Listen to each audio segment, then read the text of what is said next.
Suppose you broke a rule you didn't know was sacred. You spoke too loudly near a shrine. You stepped into a courtyard without washing. You promised something in passing and failed to keep it. In ancient Egypt, these were not small things. They were the ripples across the surface of Ma'at, the balance of truth, harmony, and the right measure that held the world steady. Tonight, we're going to linger with those ripples, not to dwell on punishments or wrath, but to see how the Egyptians understood the space between mistake and repair. We'll explore how offense happened, often without malice. We'll watch how signs of displeasure were read, sometimes in omens, sometimes in dreams. We'll step inside the rituals of making right, a loaf of bread, a jar of beer, a few words spoken carefully into incense smoke. And finally, we'll see how balance was carried forward, in gratitude, in small corrections, in the quiet relief of belonging again.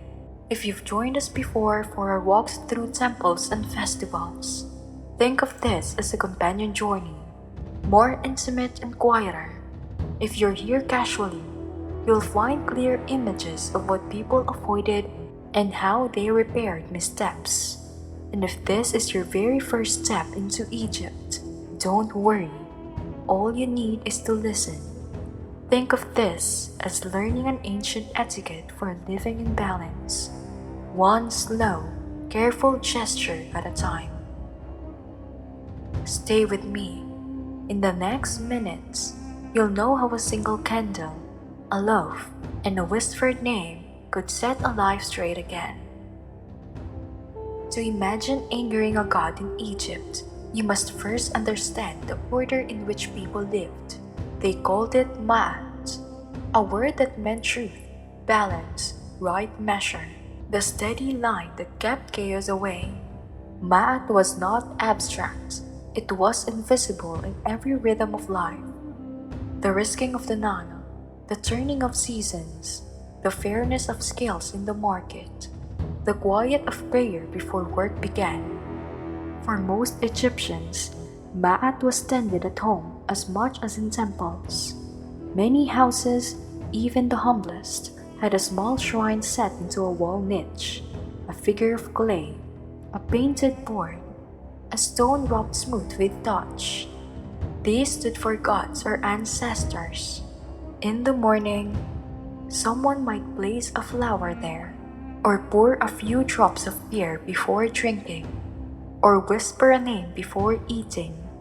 These were not grand rituals, but daily courtesies, reminders that the divine was near and balance was to be kept. Festivals brought the larger gestures, processions, music, offerings piled high, but it was the small, steady acts that mattered most. Lighting a lamp at dusk, leaving a morsel for the household god, sweeping the threshold clean before stepping out.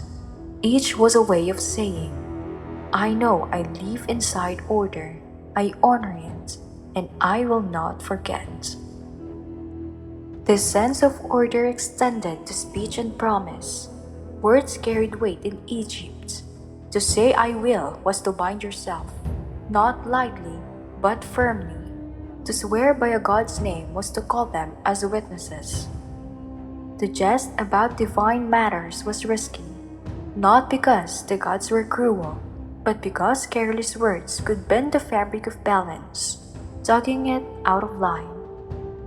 And so life was careful, not fearful, but aware, like walking along the Nile's edge, always mindful of where the bank was soft, where the current was swift. People did not expect perfection. They expected attentiveness, the steady maintenance of Ma'at through gestures, words, and respects. But what if you slipped? What if you spoke without thought, broke a small oath, or forgot a courtesy at the wrong moment? The Egyptians knew it happened often, and so they imagined offense not as doom, but as disharmony. something that could be heard, felt, and with effort set right again. That is where we turn next. How offense happened. In a world so carefully balanced, offense could come easily, not always through malice, not always through intent, but through the small missteps that happen when life moves quickly. To the Egyptians, angering a god was less like committing a crime and more like knocking something fragile from a shelf. It was disorder introduced where balance should have been, a ripple through ma'at. Some offenses were tied to place, each city, each temple, each household had its own taboos. In Bubastis, sacred to Bastet, harming a cat was unthinkable, not simply cruel, but sacrilegious, a wound to the goddess herself. In Hermopolis, where ibis birds were sacred, one might be careful not to disturb their roots. A traveler passing through might not know these local boundaries. To take a step too far, to treat an animal too roughly, to laugh in the wrong courtyard could be enough to draw whispers. That is not pleasing to the god here. Other offenses came in speeches. Words, in Egypt, carried the weight of spells. To speak carelessly was to risk imbalance. A broken oath was one of the heaviest burdens. If a man promised grain to a neighbor by swearing on Osiris and failed to deliver, it was not only his reputation that faltered, but his harmony with the divine. Even jest could be risky. To mock a ritual, to joke about a god's name, was to place oneself outside the proper measure. Not because the gods were tyrants, but because words bent the threads of order. And once bent, they had to be straightened again. Festivals carried their own risks. These were times of joy, music, offerings, processions, but also of rules. A participant might stumble while carrying a shrine bowl, or eat food served for the priests, or forget to wash before entering in a temple court. Small things, human things, but in the eyes of tradition, they were cracks in the pattern, not ruinous, not fatal, but disruptive.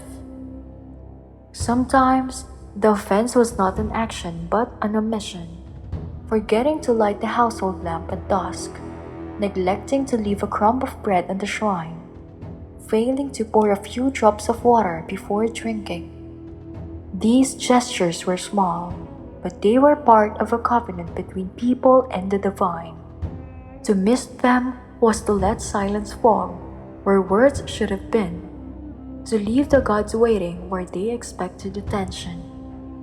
And yet, the Egyptians did not live in constant terror of these missteps. They knew that life was busy, that mistakes were inevitable. The expectation was not flawless, but correction. An offense was a disharmony, and disharmony could be mended. To forget was human, to notice and repair was divine. Imagine a man who promises his neighbor a portion of barley, swearing casually by Ammon. Days pass, he withholds the grain. That night, his jar of beer sours, and his child wakes with uneasy dreams. These are not punishments in the way we imagine, but signals, reminders that something is out of line. And the man recognizes it, feels the weight of his broken word, and seeks a way to restore balance. This is how offense happened, and how it was understood, not as doom falling from above, but as imbalance felt within the weave of life itself. But how would one know for sure that a god was displeased? What signs told the person that their missteps had rippled too far? The Egyptians looked to omens, to dreams, to small misfortunes that spoke in whispers. And when they heard them, they turned not to fear, but to guidance. seeking out priests and wise ones who could help them see the path back to balance.